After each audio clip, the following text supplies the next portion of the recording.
y'all, how's it going? Today we are discussing Thor Love and Thunder spoilers, and as always, the only way we can discuss movie spoilers is by looking at memes, because otherwise I'm all out of ideas. So we're gonna go check out what the internet has to tell us about this movie, and I'm sure it's only positive things to say. Actually, I looked on the Marvel Studios subreddit. There's like nothing on Thor, and I really don't want to sort by new. I guess it's just a little too new for their tasting. So, you know what? We're just gonna go straight to Twitter because that's where all good things happen. All good things. Thor: Love and Thunder in a nutshell. Aha. There's Stormbreaker and there's Mjolnir. Oh, my ex.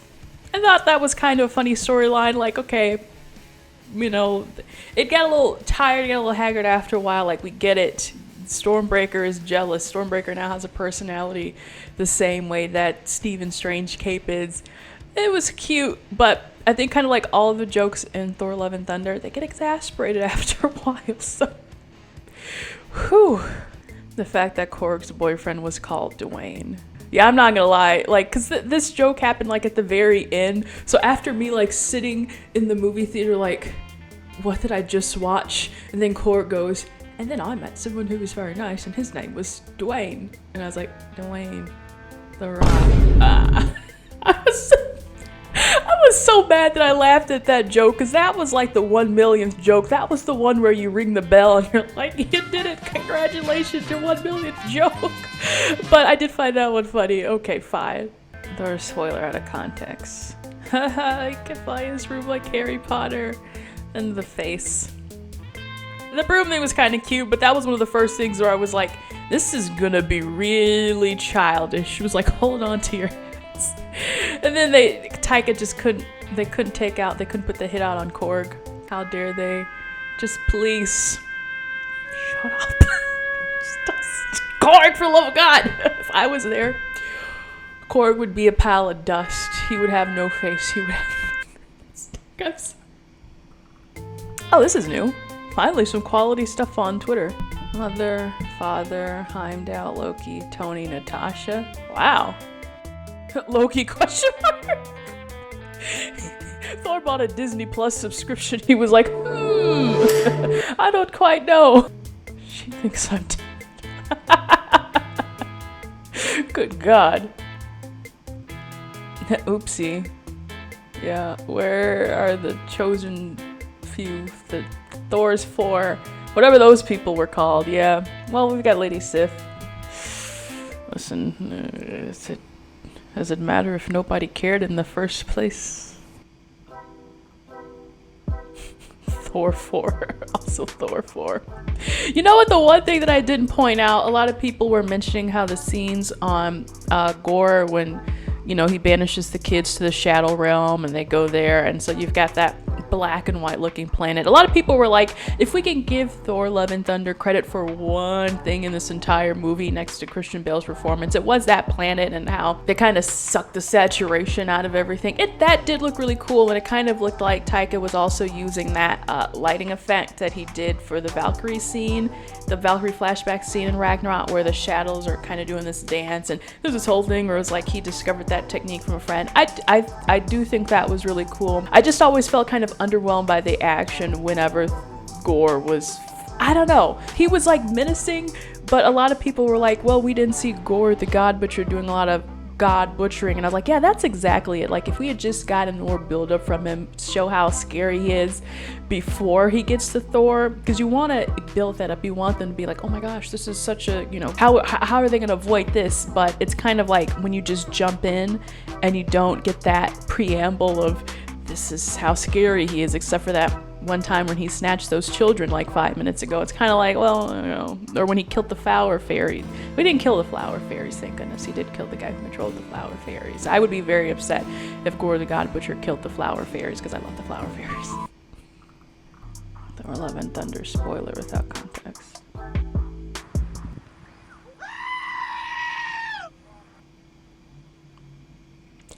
Hate the goat. I hated it. It was funny the first time. The other 100 times it was not funny. I hate the goats, please. Man, I wish I could get an edit without the goat screams. And it's an old meme too, the screaming goat. Like, come on, Tyke. Really? I'm not gonna get hung up over the goats. I just found it so annoying.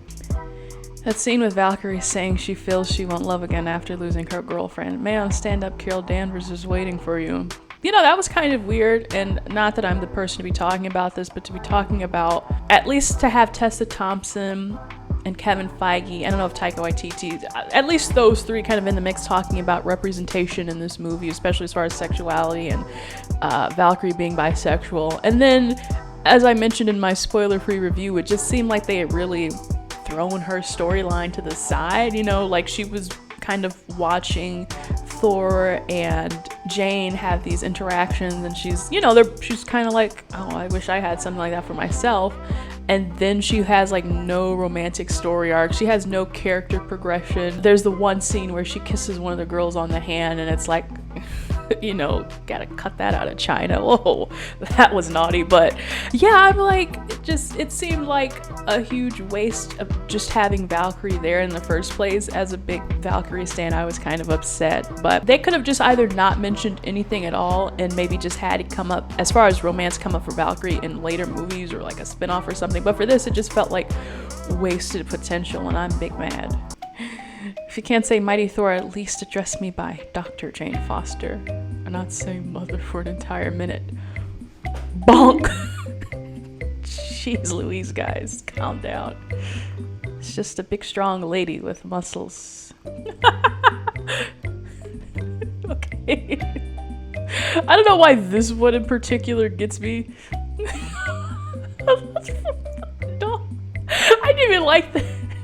It's funny. Well, I thought it was cute. I thought it was amusing that he gave the children powers. I was like, yeah, that feels like that. You know, I can't blame him. That feels exactly like the progression of where this movie was going, to give the little kid superpowers and to have the fluffy bunny have laser eyes. Also, I'm gonna rag on this scene a little bit when they get transported to eternity or whatever that was, and I feel like I saw a couple people who were like, wow, this CGI in that was so cool, or the cinematography was so cool where it was eternity, and then it was just like they green screened like that new NASA space look at the galaxy.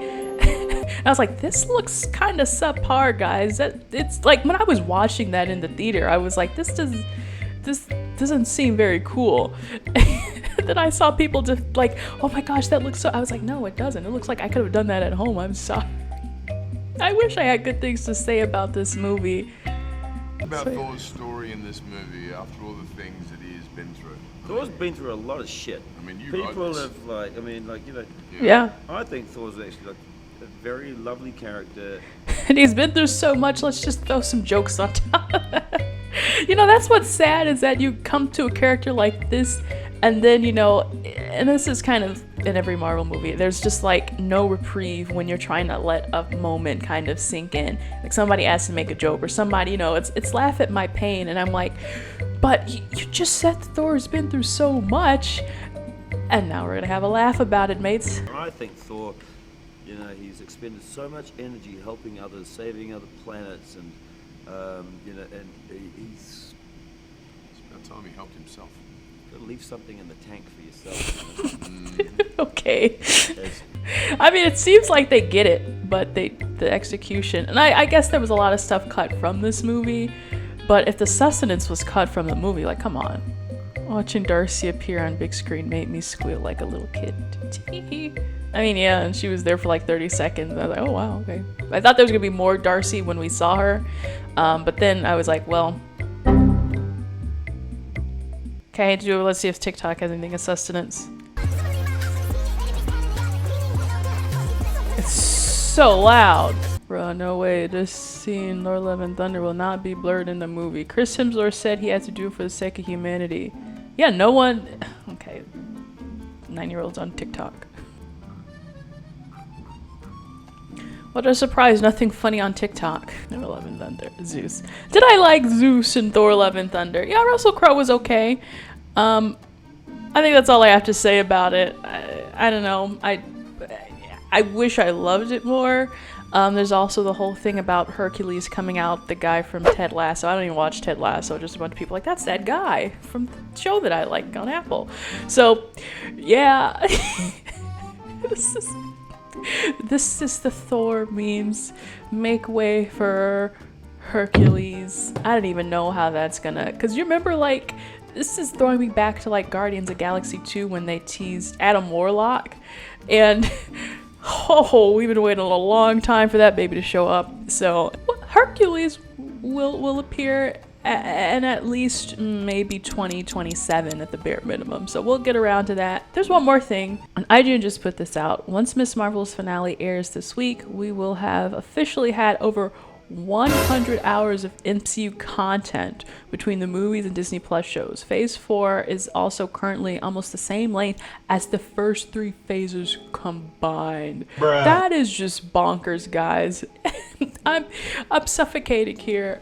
I'm really suffocating. It's a lot. It's been, a lot of people have been talking about MCU Phase 4 being hit or miss. I think that's just because the more you put out, you know, it's just gonna be that way.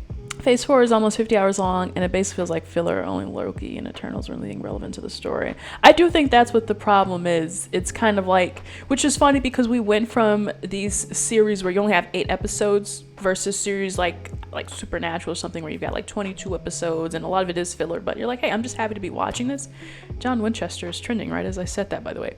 But anyway, it's like, now a lot of people have been saying it's disconnected, it's not moving as fast as the other phases, and I'm really feeling that. I'm really feeling like we just need to pull it together, get it together, and I hope to see a light at the end of the tunnel where things are starting to feel a little bit more coherent, but we really feel like we're just all over the place now, and it just kind of leaves you confused, like, okay, we've got like 26 movies lined up. We're only halfway through Phase 4 as far as movies, from what I just heard. So there's a lot going on.